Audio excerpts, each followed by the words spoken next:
Hi friends, எல்லோரும் எப்படி இருக்கீங்க? நல்லா இருக்கீங்களா?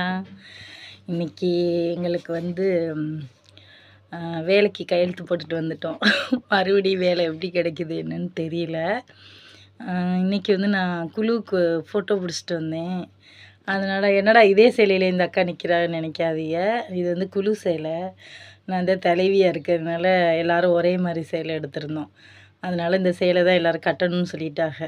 சரின்னு இதே சேலையே எல்லாரையும் ஃபோட்டோ பிடிக்க சொல்லிட்டேன். நானும் போய் ஃபோட்டோ பிடிச்சிட்டு வந்துட்டேன். வறுமை வாழ்க்கையில் இருக்கிறது சகஜம்தான். எல்லாத்தையும் கடந்து தான் நம்ம வாழ்க்கையை வாழ்ந்து தான் ஆகணும். கடன் இல்லாமல் நம்ம வாழ முடியாது. கண்டிப்பாக கடன் ரொம்ப இல்லைனாலும் ஏதோ ஒரு குழு, சுய உதவி குழு கண்டிப்பாக வாங்கியே ஆகணும். ஏன்னா கிராமத்தில் அதெல்லாம் ரொம்ப சலுகை. எல்லோரும் குழுவில் சேர்ந்து பெண்கள்லாம் சேர்ந்து நம்மளால் முடிஞ்சதை நம்ம குடும்பத்தை முன்னுக்கு கொண்டு போவோம். ஏதோ ஃபைனான்ஸ் இந்த மாதிரிங்க வாங்காமல் குழுவை வாங்கிட்டோம்னா நமக்கு கடன் கம்மியாக கட்டுற மாதிரி தான் வரும். நம்மளுக்கு பிரச்சனை இருக்காது.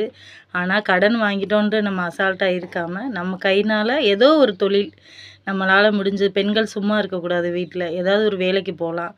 இல்லைனா சுயமாக அந்த காசை வாங்கி ஒரு தொழில் ஸ்டார்ட் பண்ணலாம். அதனால தான் நான் எல்லா பெண்களுக்கும் லோன் வாங்கி கொடுத்து ஏதோ அவங்களால முடிஞ்ச ஒன்று அவங்க வீட்டுக்காரங்க பிஸ்னஸ்க்கு ஹெல்ப் பண்ணுவாங்க. அப்படி இல்லைன்னா வீட்டிலேயே ஏதாச்சும் ஒரு தையல் மிஷின் வாங்கி தைக்கிறது, இந்த மாதிரி விஷயம்லாம் செய்கிறாங்க. எல்லா பெண்களும் சுய உதவி குழு நடத்துங்க. பெண்களுக்கு ரொம்ப ஹெல்ப்ஃபுல்லாக இருக்கும். இந்த கடன் வாங்குறதுனால நம்ம குடும்பமும் முன்னேற்றத்துக்கு போகலாம் கண்டிப்பாக.